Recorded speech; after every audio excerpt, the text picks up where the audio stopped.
Hello everyone and welcome to Thoughts on Dragon Ball Super episode 51. Yeah, and notice I have a brand new backdrop behind us now. So no more of the old one. The old one is obsolete. We got this new one, and this new one is actually glorious. I'm glad to find it. And now let's get on to what you guys wanted to hear.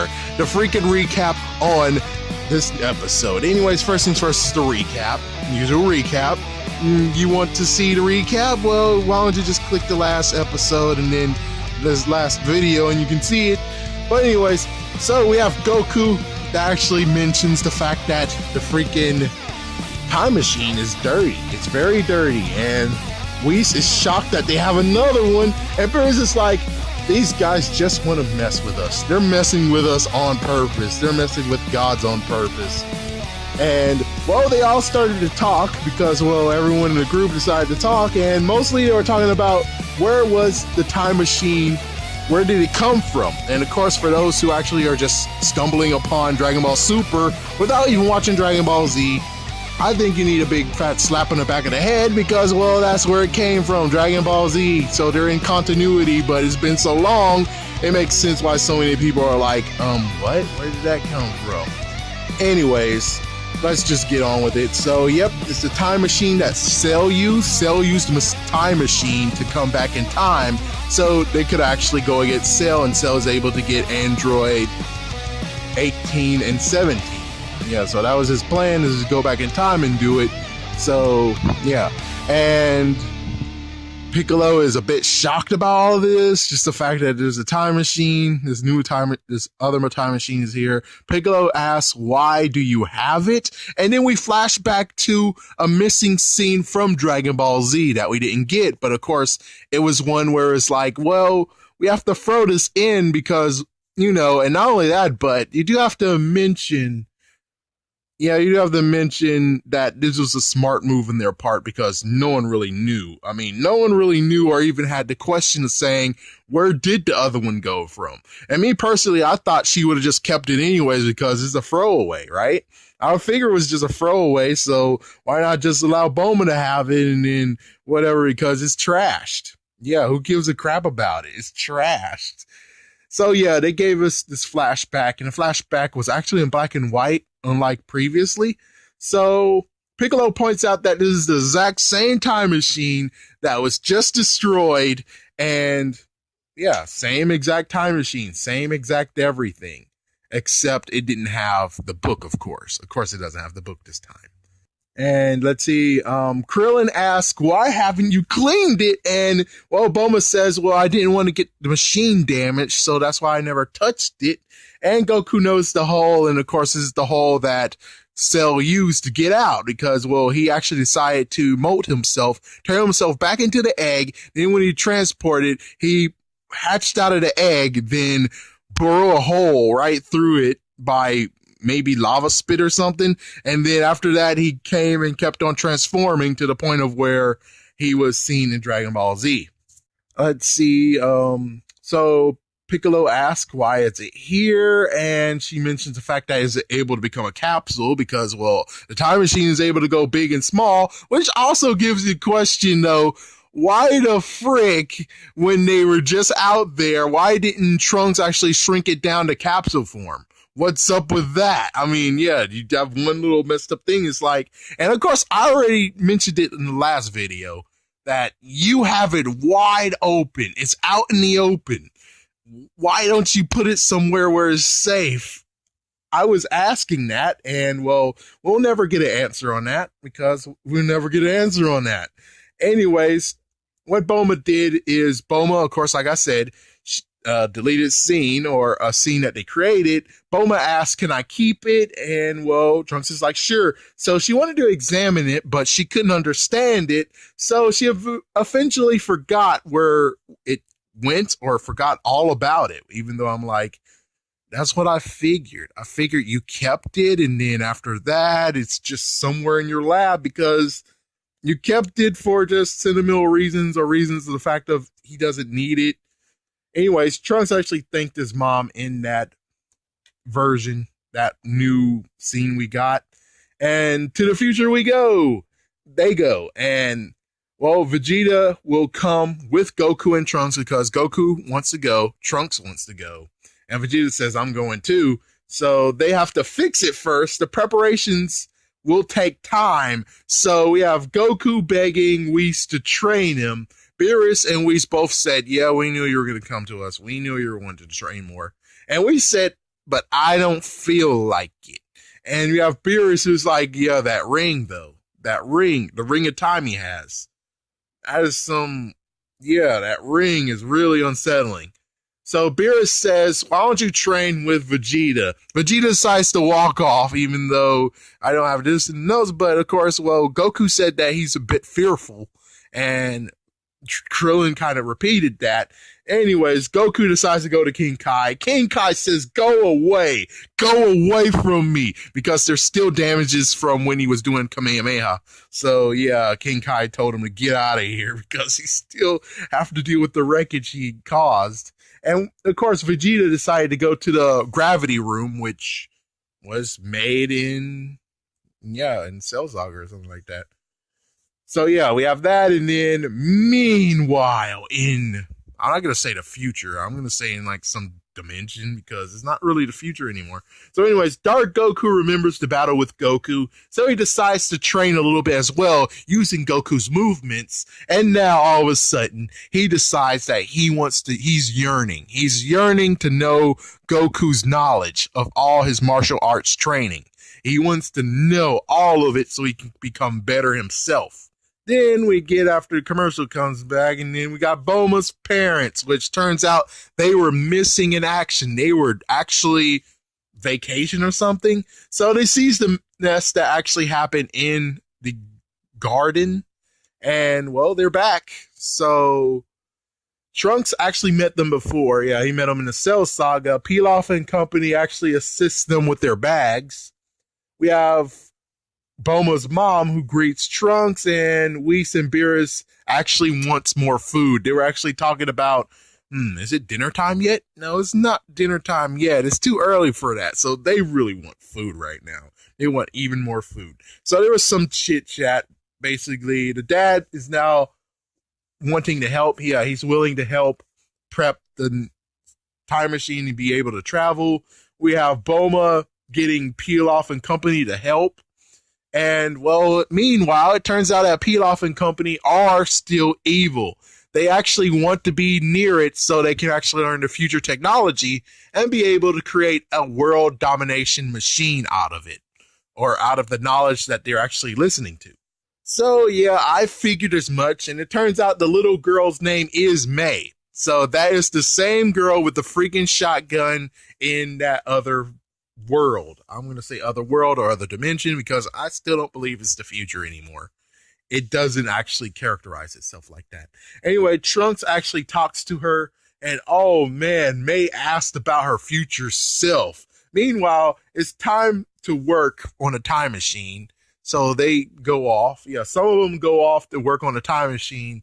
Piccolo and Krillin has to fix the garden. They were tasked to fix the garden, so they're going to actually do what they did in the previous episode. They're going to actually use the field work that they did to actually help make the garden better, or at least the same way it was before. So anyways, Trunks actually tell May about herself in that distant dimension, but he stops and let go of her hand, and he starts to talk about Dark Goku's rampage in the whole entire freaking world, and that there was a resistance organization, and May is the leader. He said May is the center of the attention, or a center of it. So I would have to believe that May is actually the leader of that group. So they were using guns against Dark Goku, funny enough, and Dark Goku kept on just catching every single bullet and dropping it to the ground. So yeah, it wasn't a good idea to use that, and I have no idea if they're gonna make Funimation tries to make this kid friendly, even though Dragon Ball Z wasn't kid friendly in the first place. So I don't think they'll be able to do anything about those bullets. I have no idea. I really hope that they'll just put it on Adult Swim. I really hope so. Anyways, they planned a trap.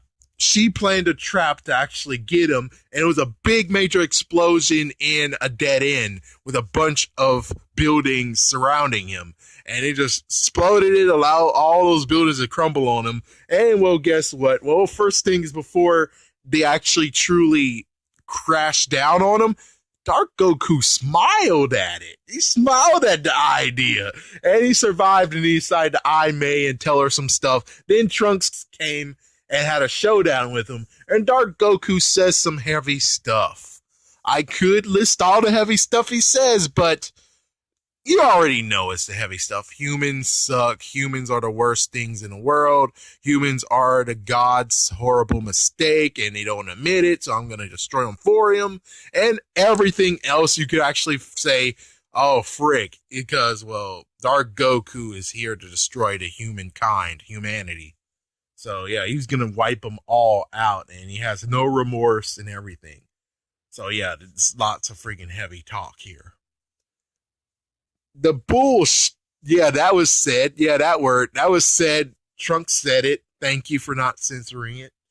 They fought, but sadly, it was a quick fight because I think it lasted for like a few seconds, and Trunks got out of Super Saiyan or Super Saiyan 2 and got knocked out a little bit. So, yeah, he's out of his Super Saiyan form.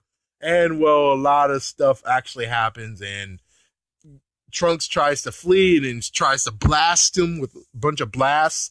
Doesn't help. So May actually helped Trunks to flee by using a flash grenade. And, well, Dark Goku says, oh, how running away does not help you for being a Saiyan. Saiyans don't run away. You're supposed to be in this warrior race, and look at you. You're running away. And, of course, yes, Vegeta actually touched on that previously about he shouldn't have done that. So May actually takes care of Trunks. And, of course, well, senzu beans are non-existent. She wants to get him some food at least. And then they have a moment, but Trunks pushes her away a little bit. But at least after Trunks feeling sad about himself and that Gohan and Vegeta isn't alive, that May gives him actually hope, saying, you will beat him. One of these days, you will beat him. Just give it time. Eventually, we will be able to beat him. So little May actually blushes about this, and young Trunks asks why May isn't here. Why isn't that May here as well? And, well, of course, everyone who doesn't know, Trunks actually thinks she is dead. But in the previous episode, we actually get a reveal that she actually is still alive. So, oh, fuck. I really hope that, because Dark Goku is now up again. Dark Goku's up. We have no idea if May actually decided to walk away or crawl to Capsule Corp. We have no freaking idea. So she could still be out in the open, and Dark Goku could simply just say, goodbye, fool.